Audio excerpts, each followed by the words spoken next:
Panglima Militer Israel secara tegas menolak rencana Perdana Menteri Benjamin Netanyahu untuk merebut wilayah Palestina.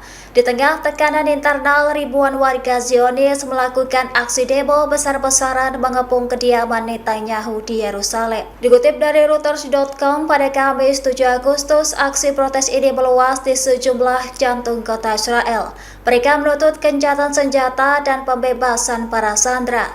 Bahkan ratusan tentara IDF dikabarkan menolak ambisi Netanyahu untuk merebut Palestina. Langkah tersebut berpotensi menjerumuskan pasukan IDF ke dalam perang berkepanjangan. Hal itu dapat membahayakan nyawa para sandera dan juga tentara Israel sendiri. Gelombang penolakan ini menjadi pukulan telak bagi Netanyahu yang tengah kehilangan dukungan. Kini karir politik Perdana Menteri Benjamin Netanyahu berada di ujung kehancuran. Sementara itu, ratusan warga Zionis dilaporkan beralih mendukung Hamas dalam melawan pasukan Israel.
Download Tribun X sekarang, menghadirkan lokal menjadi Indonesia.